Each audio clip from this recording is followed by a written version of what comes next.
Baik, saudara-saudara, kita ketemu lagi di Bina Jemaat dan hari ini kita ada di dalam tema masa-masa Paskah.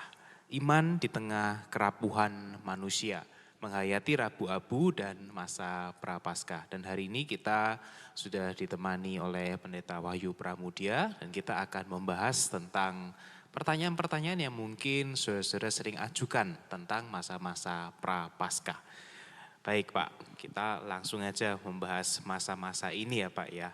Nah beberapa tahun lalu saya nggak ingat persisnya kapan begitu ya. Masa-masa Paskah itu kita mulai dari masa Prapaskah gitu Pak. Masa Prapaskah di hari Minggu, kemudian berlanjut ke masa-masa Paskah yang Jumat Agung, Paskah dan sebagainya begitu. Nah tetapi kita akhirnya kemudian agak ada sedikit perubahan dan kita mulai dengan Rabu Abu begitu. Dan ada beberapa tradisi-tradisi yang mungkin dipandang sebagian orang itu mirip dengan gereja yang lain begitu ya. Nah, apa sih Pak yang terjadi? Kenapa kok ada pergeseran itu dan kenapa kok kita perlu melakukan itu Pak? Iya, ini pertanyaan yang menarik yang diajukan Pak Sastra dan seringkali juga saya dapatkan pertanyaan seperti ini gitu ya. Kenapa sih sekarang misalnya kita punya Rabu Abu dan Rabu Abu di beberapa gereja itu kan dimulainya secara bertahap ya. Mulai dengan ibadah Rabu Abu dulu, baru kemudian 1-2 tahun kemudian baru digunakan untuk abu. Terus terkait praktek ini orang kemudian berkata, kok jadi mirip sama gereja yang itu gitu ya. Nah barangkali kita bisa mereview sebentar bahwa gereja, perjalanan sejarah gereja itu kan mengalami perpecahan besar 2 kali ya. Skisma atau perpecahan 2 kali. Yang pertama itu gereja barat dan disebut gereja timur. Lalu gereja barat itu kemudian juga mengalami skisma perpisahan itu pada waktu reformasi tahun 1500-an sekian begitu ya. Nah sebelumnya kan ini berjalan beriringan, minimal gereja barat itu ribuan tahun berjalan beriringan. Nah kemudian pada waktu reformasi itulah beberapa tokoh reformator itu untuk menegaskan jati diri itu yang begitu jelas. Kami ini sebutlah kelompok Protestan berbeda dengan yang ini, maka praktek yang dulu dilakukan itu kemudian ditolak. Termasuk praktek Rabu Abu yang sebenarnya sudah ada dalam perjalanan sejarah gereja. Ya awal-awal orang itu memakai abu sebagai tanda penyesalan dan dosa, kita bisa menemukan itu di Alkitab gitu ya. Tetapi itu menjadi bagian dari liturgi gereja pada tahap awal itu hanya dikenakan untuk mereka yang melakukan dosa atau kesalahan yang besar. Misalnya membunuh, meninggalkan komunitas beriman. Nah mereka harus menjalani ritual yang melibatkan pertobatan dan abu itu sebagai tanda mereka masuk kembali mengakui salah dan dosa. Lalu dalam perjalanan sejarah abad 8 sampai 11 mulai diterima Rabu Abu dan abu bagi semua orang yang akan merayakan masa-masa Prapaskah itu. Dan kemudian tradisi itu berlanjut di gereja yang nggak jauh dari tempat kita. Sementara bagi gereja-gereja Protestan, gereja-gereja Reformasi, saya rasa mulai abad ke-20 lah.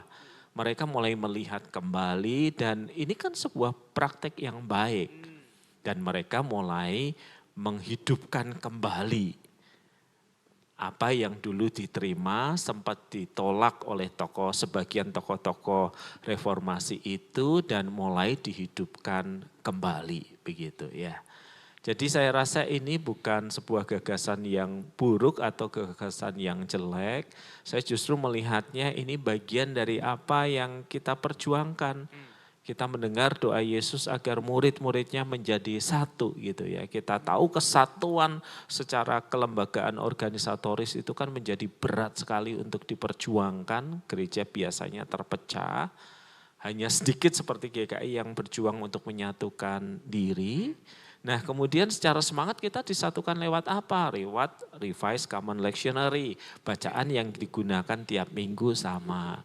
Kemudian ada praktek-praktek tertentu yang kita gunakan termasuk Rabu Abu itu dihidupkan kembali untuk kemudian sebuah maksud spiritual yang baik, yaitu memulai menata, mulai mempersiapkan diri kita memasuki puasa di masa-masa yang kemudian kita menyambut hari Kamis, sebagian menyebutnya Kamis Putih atau Malam Getsemani, Jumat, Sabtu Sunyi, dan kemudian untuk merayakan Paskah. Oke, baik. Nah, setidaknya saya nangkap 2 poin ya Pak ya. Jadi kita kembali kepada tradisi, ritual atau cara yang sebenarnya maknanya sangat bagus pada waktu itu dan kemudian oleh bapak-bapak gereja reformasi itu sempat ditolak begitu ya. Jadi kita sebenarnya bukan mengikuti saja tetapi justru kembali ke dasar yang sama sebenarnya. Dan yang kedua adalah upaya untuk mempersatukan gereja ini begitu. Nah, tetapi kenapa kok yang dulu itu menjadi ditolak oleh bapak-bapak gereja sekarang kok seakan-akan kita mendekatkan diri dan menyatu kembali gitu Pak. Mungkin itu jadi pertanyaan, loh kenapa kan kita sudah beda, kenapa kok harus menyatukan diri kembali? Iya, salah satu slogan utama gereja reformasi adalah gereja yang terus mereformasi dirinya gitu ya. Oke. Pada saat reformasi terjadi 500 tahun lebih yang lalu, para reformator itu memang menolak banyak hal di sistem gereja yang lama yang waktu itu menurut mereka bertentangan dengan firman Tuhan ya. Selain ritual kan juga kita sampai sekarang itu mewakili, kita ini di gereja Protestan nggak ada ikon-ikon gitu ya. Iya. Patung juga nggak ada, ikon yang 2 dimensi juga nggak ada dan yang lainnya karena dianggap ini mirip dengan gereja yang pada waktu itu menurut mereka berada pada jalan yang salah gitu ya. Sehingga perbedaan itu perlu ditegaskan.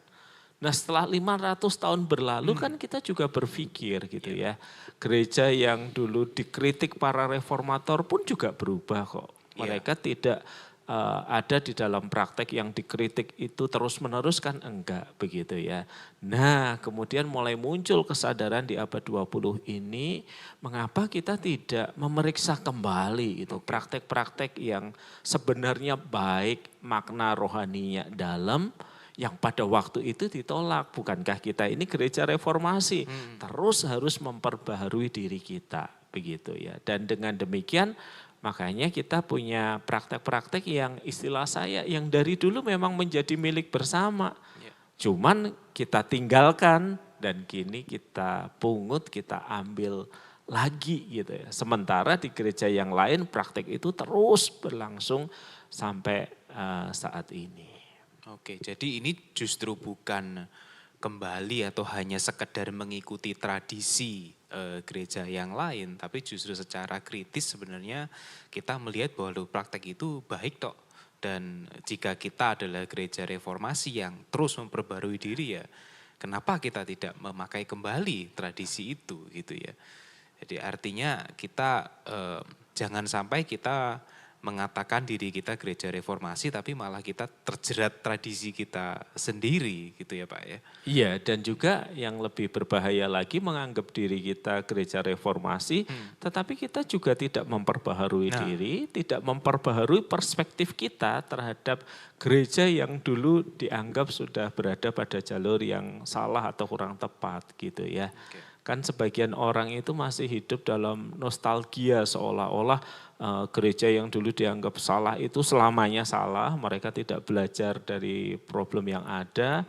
Nah, kalau terjadi seperti itu dan itu terjadi di pemuka agama gereja reformasi kan malah tanda tanya gitu ya. Kenapa perspektifnya tidak bisa berubah, tidak bisa mulai menemukan bahwa dulu ada tradisi-tradisi yang kita tinggalkan ya, mengapa kita tidak tengok kembali, mengapa kita tidak gunakan kembali. Ya pasti ada sedikit perbedaan atau cukup banyak perbedaan penghayatan yang bisa saja terjadi gitu ya, itu wajar kan gitu. Oke, baik. Nah kita sekarang sembari, oh ya tadi saya melihat Pak Wahyu ada menyoroti satu hal tentang simbol ya Pak ya, tentang icon. Itu yang banyak ditolak oleh bapak-bapak gereja reformasi begitu ya. Dan kemudian sekarang berupaya dimunculkan kembali oleh gereja reformasi kita ya. Nah apakah memang penting Pak, seberapa penting simbol itu untuk mendukung efektivitas ibadah kita atau mendukung spiritualitas kita. Ini sekalian nyambung ke Rabu Abu yang mana kita menggunakan simbol abu, Pak. Iya, bagi sebagian orang beragama simbol itu menjadi masih penting ya, karena terbukti di mayoritas gereja Protestan termasuk yang paling bebas sekalipun secara liturgis, mereka masih sering menampilkan salib. Oke. Jadi kalau di gereja Protestan tradisional salib itu kan dipakukan di gereja. Di gereja dengan tatanan yang lebih kontemporer, seringkali salib itu dimunculkan secara visual. Nah itu kan simbol juga gitu ya. Iya. Kenapa? Karena dalam penghayatan beragama kita itu tidak bisa mengatakan itu kan cuma simbol gitu ya. Bahkan dalam hidup sehari-hari kalau kita mengatakan itu cuma simbol lalu bendera, lambang negara kita perlakukan dengan tidak baik ya kita juga kena masalah gitu ya. Jadi simbol itu menjadi penting karena dia mengajak perspektif kita, pandangan kita untuk melihat realita yang lebih besar gitu ya. Jadi simbol itu menjadi penting, salib, abu, karena ketika kita melihat simbol itu, kita itu diajak untuk mengingat apa yang ditunjuk oleh simbol itu. Misalnya ketika abu direkatkan di Rabu Abu ya, kalau di Protestan kan selalu kalimatnya kurang lebih bertobatlah dan percayalah kepada Injil gitu ya. Nah ketika simbol itu ditorehkan, itu kita mengalami sebuah pengalaman yang sangat bisa ditangkap oleh indera kita gitu ya. Bahwa ada salib yang dibuat dan kemudian ada bekasnya abu, kita diberitahu abu ini mengingatkan kita pada kesementaraan dan kerapuhan. Jadi ketika kita bercermin kita melihat sesuatu yang melampaui dari benda fisik ini. Realita spiritual yang kemudian menyapa kita secara natural, secara indrawi.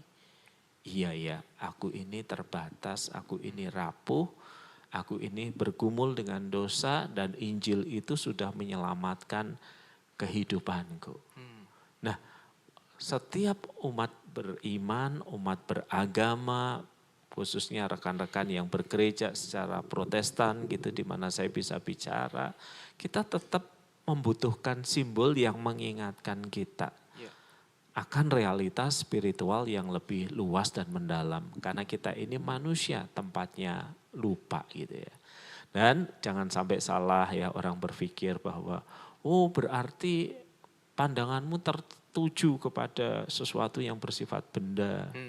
Oh berarti itu nanti bisa jadi seperti apa sih, dianggap ini sakti, ini punya kekuatan supranatural. Ya dalam bahasa yang populer itu jadi jimat gitu. Nah itu jadi jimat ketika cuman berhenti pada sang benda gitu. Sehingga benda itu dianggap punya kekuatan. Tetapi esensi dari simbol sebenarnya adalah dia menunjuk realita yang lebih mendalam, realita yang mungkin terasa abstrak, mungkin terasa konseptual, tetapi itu bagian dari umat beriman bahwa ketika abu ini dikenakan, saya diingatkan siapa diri saya. Ya. Yang konsep yang abstrak itu justru dihadirkan dalam bentuk simbol yang kita bisa rasakan dalam indera ya Pak ya. Iya, dan bahkan kita bisa mengamatinya gitu ya. Jadi merasa dan mengamati itu menjadi bagian yang penting ketika kita menjalankan keyakinan agama kita gitu. Oke, nah kalau begitu apa sih Pak signifikansinya Rabu Abu itu kita lakukan sebelum masa Prapaskah begitu? Oke, kita tadi sudah membahas ini suatu tradisi yang memang dihidupkan lagi karena memang ada suatu efektivitas tertentu. Ini penting begitu ya. Tapi kan sudah ada Prapaskah, sudah ada 40 hari Prapaskah. Apa sih signifikansinya dilakukan sebelum Prapaskah itu gitu. Nah, sebenarnya masa Prapaskah itu justru dimulainya dari Rabu Abu. Bukan dimulai dari minggu pertama Oke. gitu ya. Jadi secara bertahap kita mengambil Prapaskahnya sampai minggu ke-6. Tetapi ini kan menjadi kurang lengkap ketika kita tidak memulainya dengan yang seharusnya. Bahwa masa Prapaskah yang 40 hari itu dimulai di hari Rabu Abu itu gitu ya. Jadi dihitungnya adalah hari Minggu tidak pernah dihitung sebagai hari berpuasa, berpantang tidak ya. Kenapa? Karena hari Minggu dihayati ini hari kemenangan Kristus. Oke. Sang mempelai itu bangkit dari mati, hari kemenangan. Di hari kemenangan ini kita tidak perlu meratap. Kita bersuka cita karena itu 40 hari itu tidak menghitung hari-hari minggu yang minggunya. dilewati. Kenapa angkanya 40 bukan 50 bukan 30 dan yang lainnya. Nah angka 40 kan sebenarnya simbolisme mengingatkan kita pada Alkitab kan. Iya. Yang paling kita ingat tentu Kristus berpuasa selama 40 hari 40 malam begitu ya. Jadi selalu kalau memilih angka tertentu sebagai simbol itu bukan ngawur, bukan sembarangan. Tetapi ada satu peristiwa yang kemudian akan diacu gitu ya. Misalnya itu tadi, lihat Kristus berpuasa 40 hari 40 malam. Ini sebuah angka yang baik yang mengingatkan kita sekali lagi kepada apa? Realita yang lebih besar, yaitu Kristus. Juga Sang Sabda yang menjadi manusia juga pernah berpuasa 40 hari 40 malam sebelum dia mengerjakan apa yang menjadi kehendak Allah dalam hidupnya. Oke. Jadi itu suatu lambang juga, suatu experience bahkan ya pengalaman bahwa ini Kristus juga mengalami hal yang sama dan kita mengikuti apa yang pernah dialami oleh Kristus itu gitu ya. Nah itu tepat sekali Pak Sastra. Makanya kalau orang kehilangan makna yang dijalani hanya ritual yang gak ada artinya. Karena ritual itu kan seperti sebuah sarana yang mendekatkan kita pada siapa? Ya pada Kristus. Pada anugerah, kasih dan pengampunan Kristus. Jadi jangan sampai kita menjalani ritual ini hanya istilahnya apa ya, jasmaniah aja gitu. Karena itu kan juga puasa itu bukan hanya semata kayak ngurangi makan, kayak diet, kayak berpuasa yang pakai jangka waktu tertentu gitu ya. Yang membedakan puasa dengan diet adalah makna spiritualnya. Bahwa ketika saya berpuasa, saya itu bukan sedang menghilangkan berat badan saya ini sedang mendekatkan diri saya pada Kristus. Jadi ada aspek spiritual yang membedakan puasa dengan diet gitu ya. Pak, sebelum lebih jauh tentang Prapaskah dan puasanya ya Pak ya.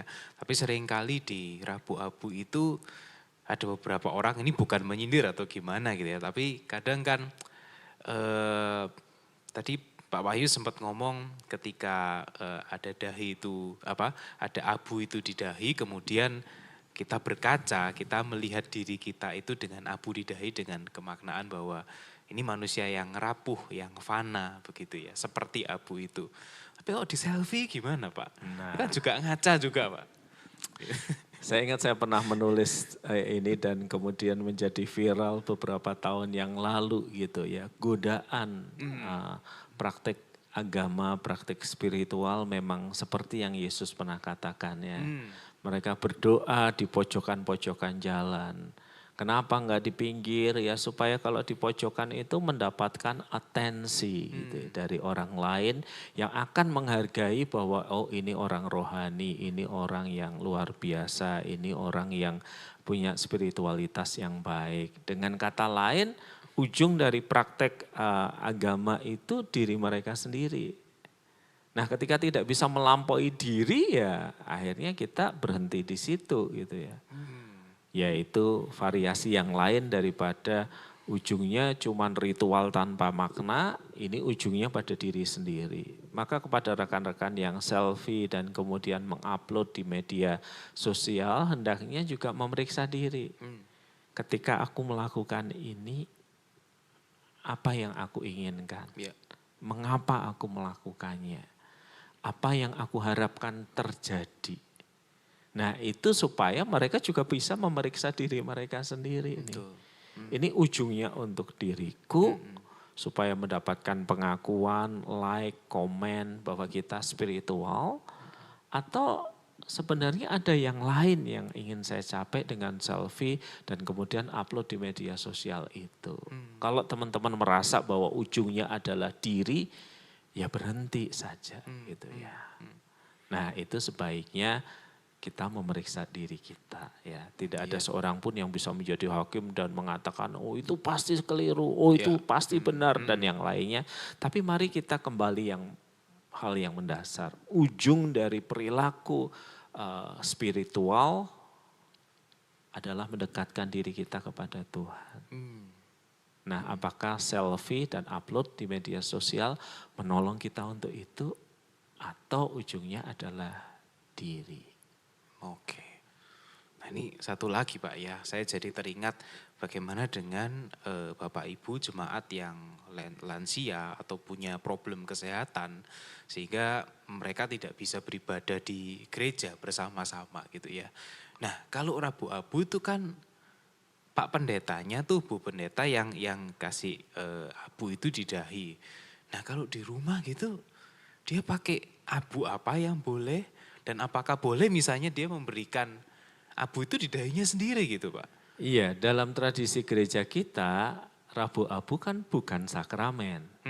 Kalau sakramen seperti baptisan, perjamuan kudus, memang harus dilakukan oleh orang yang tertahbis. Ya. Ini demi keteraturan dan ketertiban tentu saja aspek yang harus ditata kayak begitu. Kalau Rabu Abu kan tidak. Nah cuman ketika kita menatanya di dalam ibadah gitu ya, kenapa dilakukan oleh pendeta misalnya, ya yang pasti karena kita ada pendeta, dan yang kedua ini juga untuk ketertiban, keteraturan gitu ya. Bayangin kalau sudah ibadah di gereja lalu masing-masing melakukannya untuk diri mereka sendiri. Kan juga malah muncul ketidakteraturan, ketidaktertiban ya. Antrian itu juga bicara keteraturan dan ketidaktertiban. Tapi kalau Bapak Ibu ngerasa bahwa saya nggak bisa ke gereja karena berbagai macam alasan, kelemahan, keterbatasan dan yang lainnya, tidak apa-apa untuk menerapkan abu itu pada diri Bapak Ibu. Atau sebaliknya kalau ada orang lain bergantian. Saling ya. Ya saling kenapa? Supaya kita bisa merasakan gitu ya. Ada sesuatu dari luar yang menyentuh diri kita yang kemudian menorehkan abu itu menjadi sebuah pengalaman indrawi dan ragawi yang pasti lebih membekas daripada kalau kita melakukannya sendiri gitu ya. Berarti kata-katanya apa tadi tuh Pak? Kalau misalnya kita harus biasanya secara bergantian. Ya di tradisi Protestan dikatakan kalimat ini, bertobatlah dan percayalah kepada Injil. Kalau di dalam tradisi gereja yang lain biasanya dikatakan kamu adalah debu atau kamu berasal dari debu dan akan kembali ke debu gitu ya. Nah pilihan perkataan ini kan juga sebenarnya juga bukan aturan yang bagus sekali gitu ya. Ujungnya tetap sama, mengingatkan kerapuhan bahwa tanpa Tuhan kita nggak bisa berbuat banyak dalam hidup ini. Baik. Nah kalau tentang abunya nih Pak ya, ini kita bicara tentang simbol lagi-lagi ya. Saya pernah dengar dari teman-teman panitia Paskah itu dari daun palem yang dibakar begitu. Apakah harus itu Pak? Atau abunya bisa apa tuh kalau misal di rumah? Iya, jadi sebenarnya tradisi menggunakan daun palem itu kan terkait dengan tradisi bahwa setelah acara perayaan tertentu, maka biasanya Minggu Palem ya, palem itu akan dibawa pulang, ditaruh di salib. Kalau gereja Katolik salibnya ada tubuh Kristusnya di situ. Nanti menjelang Rabu Abu dikumpulkan kembali. Lihat ini satu liturgi atau satu sistem praktik ini terkait dengan yang lain gitu ya. Nah sementara kita kan tidak punya tradisi Iya, seperti betul. itu ya. Dalam kerjasama antar gereja, dalam suasana persaudaraan seperti yang Yesus katakan supaya murid menjadi satu. Ada gereja-gereja Protestan yang bekerja sama dengan gereja Katolik untuk mendapatkan sebagian dari yang kamu punya untuk kami gitu ya. Dan itu sebuah kerjasama yang baik karena yang diingat juga Yesus yang sama bukan? Dan kemudian sebagian gereja yang lain memutuskan apa saja yang bisa saya gunakan untuk mengingatkan kefanaan ini gitu ya. Jadi spiritnya itu dulu gitu, tanpa harus kemudian secara legalistik mengatur Boleh bahwa atau harus tidak dari boleh gitu. ini, harus buat dari bahan itu gitu ya. Enggak, yang penting spiritnya sesuatu yang mengingatkan bahwa ini fana, ini sementara gitu ya. Mau pakai abu dari apapun enggak masalah sebenarnya. Sepanjang esensinya adalah mengingatkan kerapuhan, kesementaraan hidup.